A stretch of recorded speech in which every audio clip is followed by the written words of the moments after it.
Welcome to Iceland in the summer, where the sun never sets and adventure awaits every step of the way. For the next 4 nights and 5 days, we will be touring Iceland as a small group tour and exploring all the beauty Iceland has to offer, trying out their delicious pastries, cuisine, Icelandic moss tea, and pampering up in the Sky Lagoon as well as the Blue Lagoon.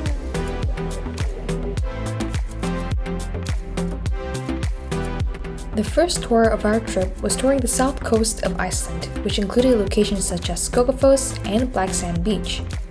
The second tour was the Golden Circle route, visiting places like Geysers, Carrot Crater, and Gullfoss.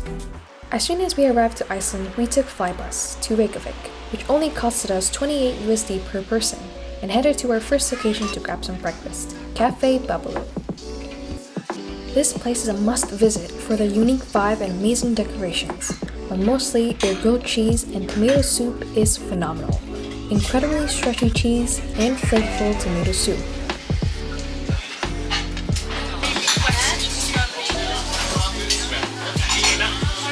And for those who are Star Wars fans, make sure you don't skip out on their Star Wars themed restaurant, located on the first floor, not the second floor.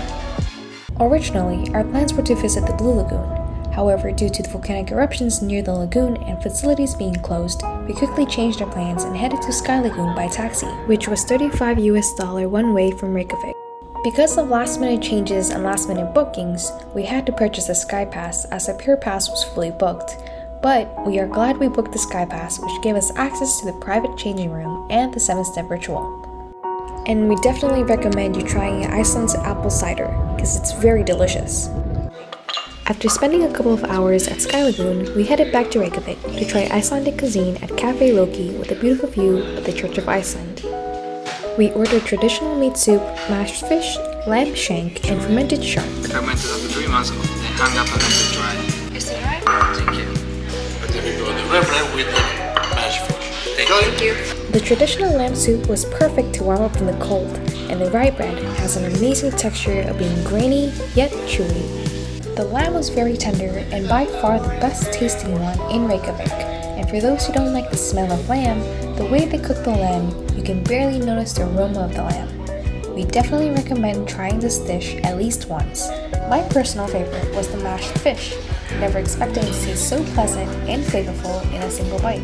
Do it for 10-15 seconds, because while you chew, you're gonna feel an aftertaste of ammonia. And that's the sign to drink the snack. So make sure to chew long enough until you feel the taste. Okay? Enjoy. Thank you.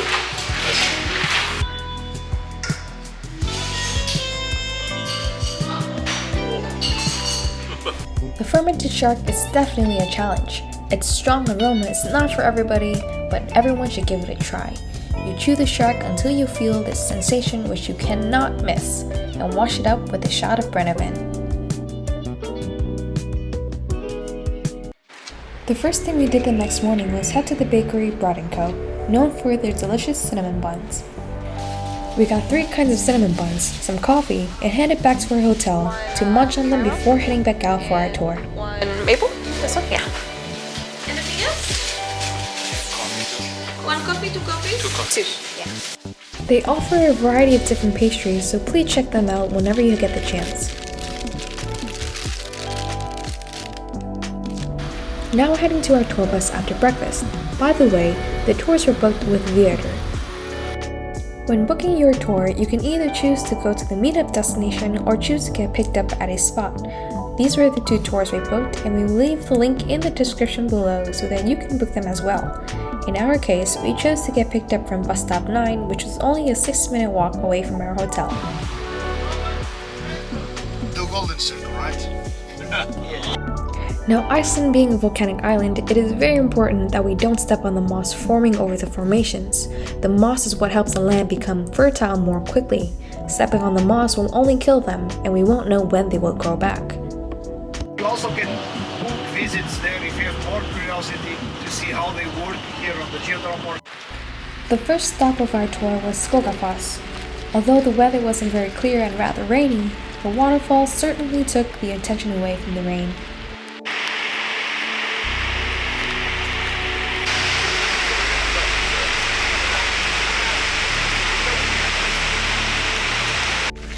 After our quick first stop, we headed to Solheimajökull Glacier. The weather in Iceland is very unpredictable. You can literally experience all 4 seasons in one day. We recommend you have a rain jacket or waterproof equipment, a beanie, and a water bottle. That water in Iceland is very fresh, coming straight from the glaciers. Just turn on the tap super cold and it is safe to drink straight from it. No need to buy bottled water.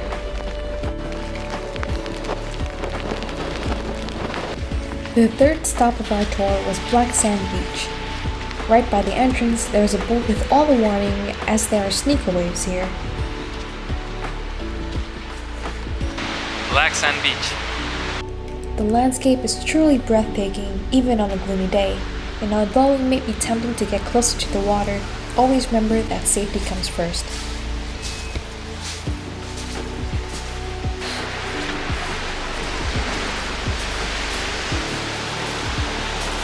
On the way to our final destination, we stopped by Vik, a small town with a church by the hilltops and a place where you can see 3 trolls that were turned into stone as they were unable to get back home before sunrise.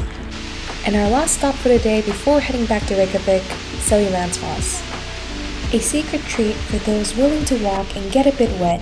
About a 10-minute walk away from Seljalandsfoss is a hidden waterfall, which I cannot pronounce, but there's a small walkway with rocks on the side for you to step on, and head towards the center for a beautiful glimpse of the waterfall.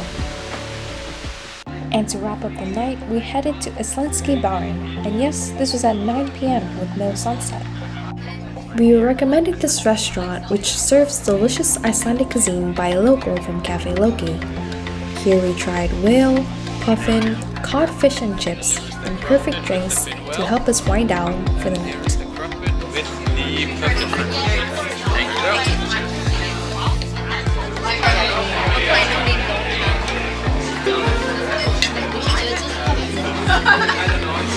The whale. It's like whale. It's like whale. Steak. I don't know. How do I describe it? There's a scent to it, right? It's very interesting. I never tasted something like this. Yes. It's reindeer burger. It's like Rudolph.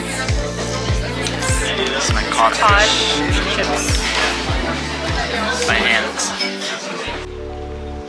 The next morning, we headed to Baka Baka for breakfast.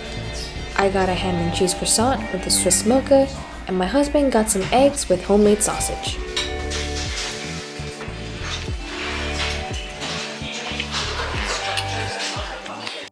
This was the second tour for our trip, going around the Golden Circle route. And when booking a tour, we suggest booking a small group tour for 12 people instead of a big bus tour, which can have a maximum of 100. The first stop of our tour was Carrot Crater. We were welcomed with a bird's eye view of the crater, and thankfully the weather was rather clear. Towards the entrance, there is a pathway to head down to the bottom where you can get an even more stunning view of nature's artwork. Next, we headed off to Fridheimer Farm, where we were able to see Icelandic horses and see Iceland's tomato farm. I'm not the biggest tomato fan. They actually have a tomato beer. Beer that is brewed through a tomato. When we heard they have tomato beer, we knew we had to try it. Fun fact about Icelandic horses is that in order to keep diseases away and the breed pure, any horse that exits Iceland cannot come back home. Once we arrived, we were welcomed with tea and coffee and a brief introduction before heading in to meet the horses.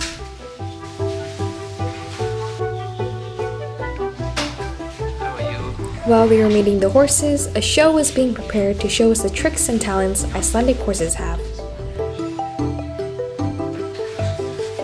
After a short moment with the horses, our guide began the demonstration. Klake, which means ice cube, probably because he's white. He is 12 years old and he is one of the former school horses in Hólar, which is the riding university of Iceland. So he's a very good 5 gaits of an Icelandic horse, starting with 3 gaits that all horses in the world can do. walk, trot, and canter. This is the trot. You can see it's a little bit bumpy. And canter. So these were the first 3 gates. Walk. The most fascinating part of the demonstration was that the horse moves so smoothly that it's stable enough to hold a glass of beer, and beer in Iceland is quite expensive. Once the demonstration was over, we headed to the tomato farm. In the farm, we were once again welcomed by one of the workers and given a tour of the farm and a delicious taste test of the cherry tomatoes.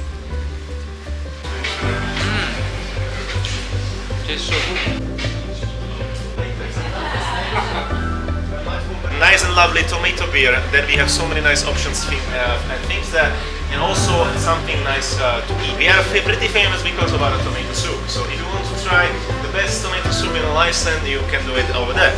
Then you will have it with our homemade bread on the side. We were informed that the tomatoes were hand harvested and that the bumblebees are working at the farm pollinating the flowers. Apparently these bees leave a mark indicating that the flower has already been pollinated, so that the other bees don't have to pollinate again. And now for the moment we have been waiting for, lunchtime. We ordered tomato soup, tomato beer, and tomato cheesecake.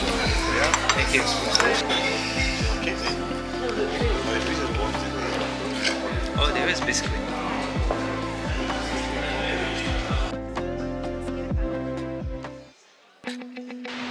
What more better way than to digest down all that food with a stunning view of Gullfoss, our third destination.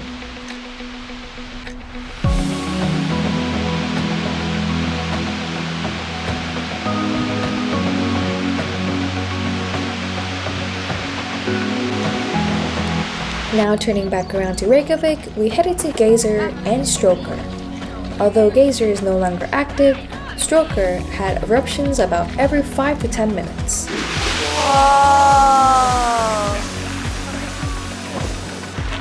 It's very hot water.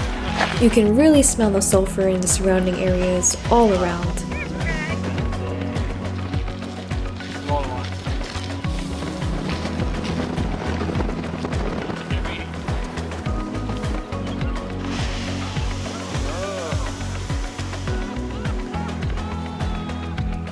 And for the last stop of the day, Thingvellir National Park, where you can see the separation of 2 tectonic plates, the Eurasian and North American plates.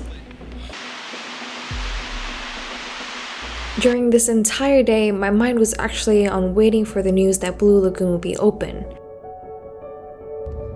The morning of our flight, I got an email that the Blue Lagoon will be temporarily closed, and we were devastated, because Blue Lagoon was one of our dream destinations for Iceland. And that afternoon, the notice I've been waiting for, the Blue Lagoon will be reopened, and it was the day before we had to leave. Being excited about the great news, we immediately booked a round-trip bus with destination Blue Lagoon, taking us from Reykjavik to the lagoon and back to Reykjavik. It was certainly an experience being able to see the aftermath of the eruption, but we made sure to keep in mind our safety as the volcano was still active. There is a website called safetravel.is that you can use to keep up to date regarding news in Iceland that can keep you safe during your trip.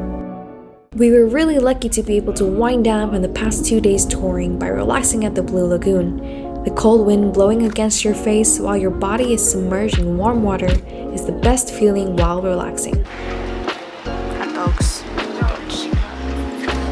The day we had to leave Iceland and head back home, we decided to end the trip by trying out Icelandic lamb hot dogs from 2 different locations.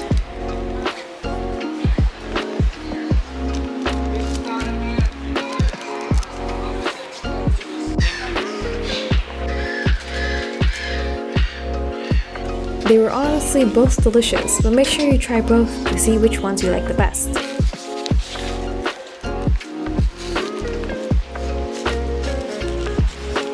Pictures and videos simply don't do Iceland justice. It's a beautiful and magical destination that we will definitely love to visit again for the winter to see the Northern Lights. Whether you travel solo or with others, the locals are very welcoming and friendly. One last thing to say to Iceland for now is, We love you and thank you for the incredible memories.